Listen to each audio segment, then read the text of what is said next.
Hi, my name is Maureen and today FM rocks in Mombasa. Bola, my name is Mark. I love listening to Today FM.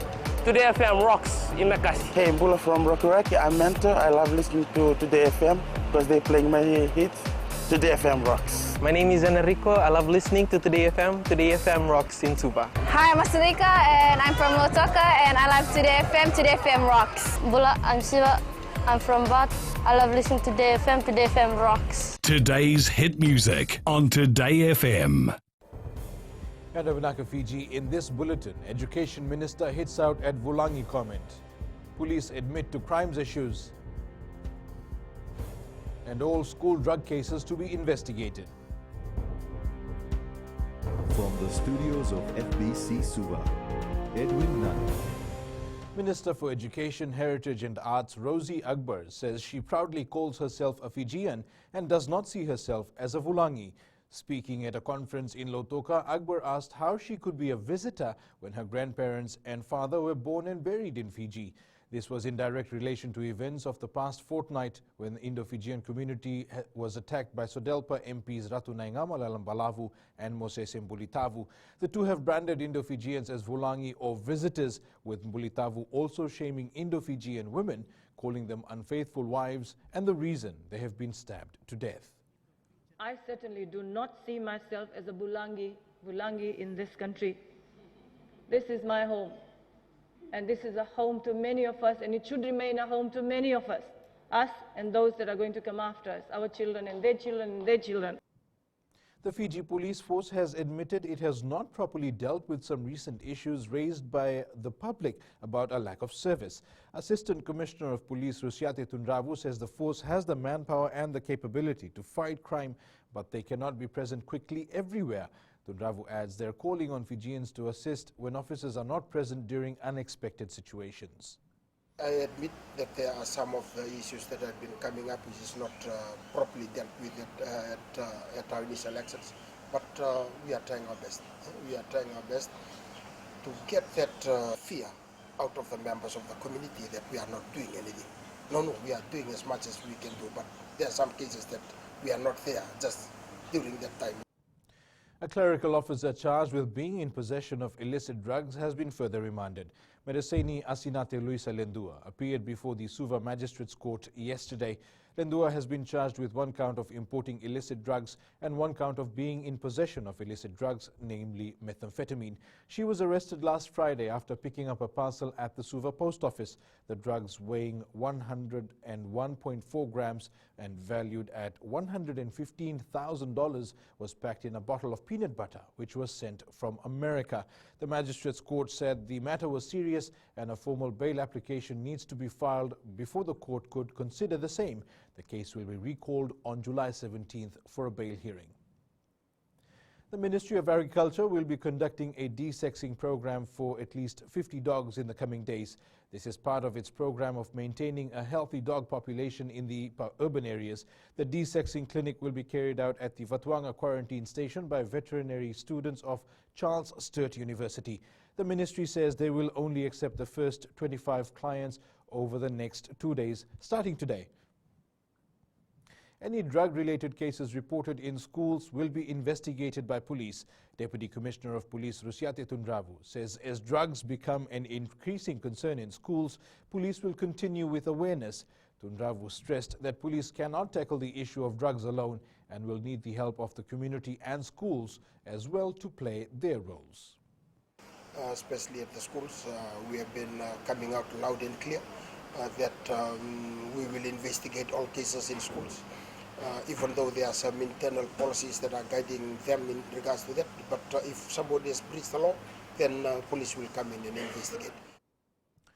Meanwhile, 34 police officers from Operations, Investigations and Forensics Department continue with their 2-week workshop on narcotics law enforcement as police continue the fight against drugs.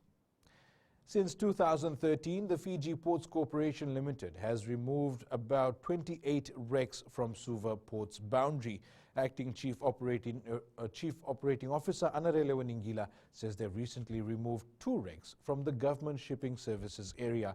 Leweningila adds it took them around 3.5 months to remove the wreck. He adds there are a total of 22 other wrecks inside the Suva boundary, where 14 have been identified as priority and 7 as high priority.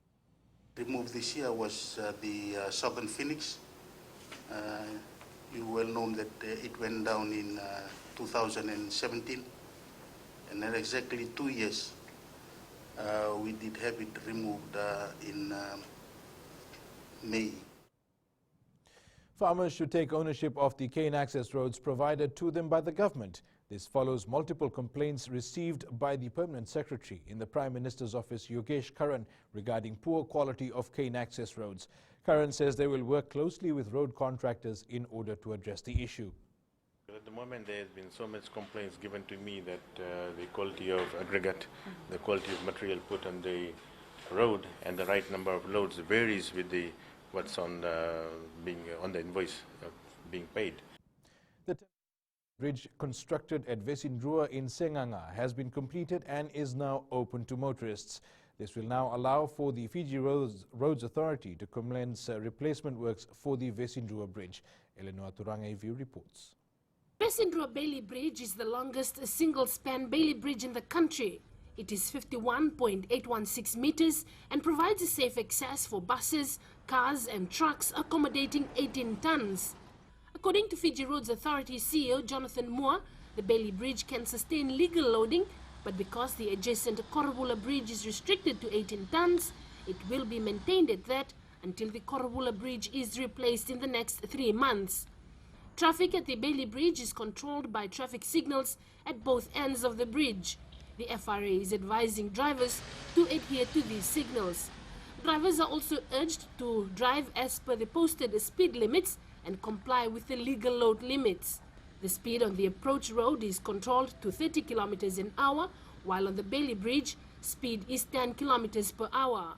The Fiji Roads Authority will now commence work on replacing the current bridge. They will start with the demolition works first. The permanent bridge is expected to be completed by July 2020. Eleanor Turangai, FBC News. Several standardized roadside stalls have just been erected along the Lambasa to Savu-Savu highway in Vanuatu. While roadside stalls are already a common sight in Viti-Levu, Vanuatu is only just getting its share of stalls. This assistance from the Ministry of Trade has been received with much excitement from vendors. These strong steel structures erected barely 2 weeks ago are a far cry from the shabby makeshift stalls that have been worn down over the years and used by roadside vendors. These strong steel structures, erected barely 2 weeks ago, is a far cry from the shabby makeshift stalls that have been worn down over the years and used by roadside vendors. Over the last month, these stalls were erected along the highway from Lambasa to Savu-Savu in villages and communities that expressed their interest in getting one. This one at Loma Loma village is being managed by the youth group. The stalls, which have been certified to withstand Category 5 cyclones, are given for free, but are done so under a lease agreement between the vendors and the Ministry of Trade. Eleanor Turangai, FBC News. US President Donald Trump is under fire for a volley of tweets which have been described as racial. Trump telling a group of racial minority congresswomen to go back to the nations they came from. Coming up, Fiji to bid for the Pacific Games.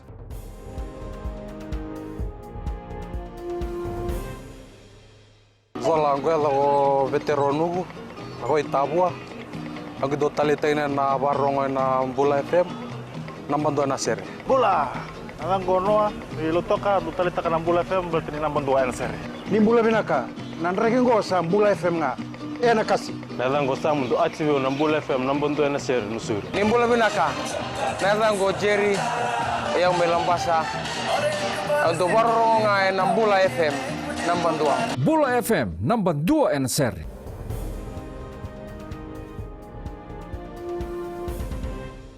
Welcome back.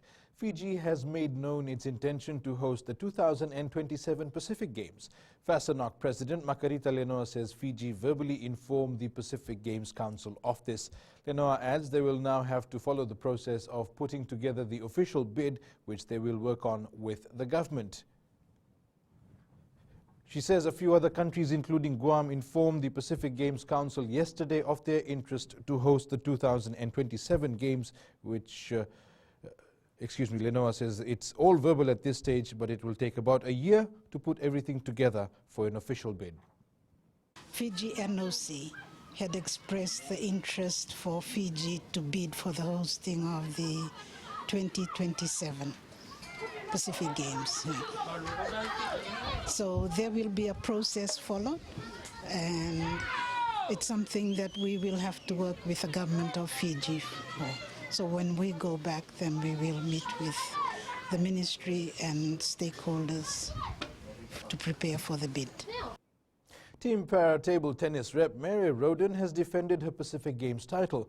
Roden won Fiji's 18th gold medal after beating fellow Fijian Akanisi Latu 3-0 in the final.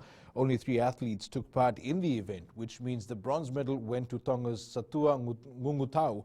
Meanwhile, Fiji is still in 4th place on the overall Pacific Games medal tally. We now have 18 gold, 23 silver and 26 bronze, with a total of 76 medals.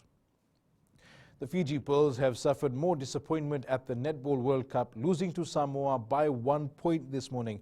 The team was beaten 55-54 in a dramatic finish as Samoa managed to pull one last point in the dying minutes of the game. This was Fiji's 4th loss at the Netball World Cup. Maori All Black captain Ash Dixon says once the Flying Fijians start off with their offload game, they are hard to contain. Dixon says they are very good at ball hand, and they will now host the Flying Fijians in the 2nd Pacific Series Test match this Saturday. I guess for us, we just couldn't apply pressure because we didn't have the ball. So if we're going to try apply pressure onto them and they've got the ball the whole time, then we're not going to be able to come away with points. The Maori All Blacks lost to the Flying Fijians after a lapse of 62 years last Saturday. A day after the much talked about Cricket World Cup final between England and New Zealand, fans are still talking. England won the final after both teams were tied in the super over, and one rule that gave the hosts the win is still being hated by most Kiwis.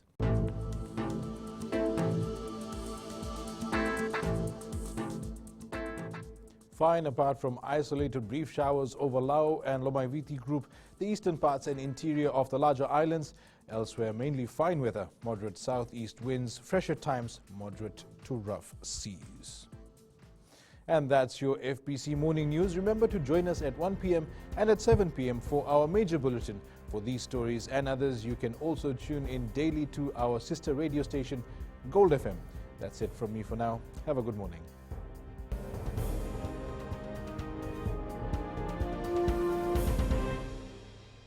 मैं तो दिल्ली में रहता हूँ और radio Fiji रोज सुनता हूँ।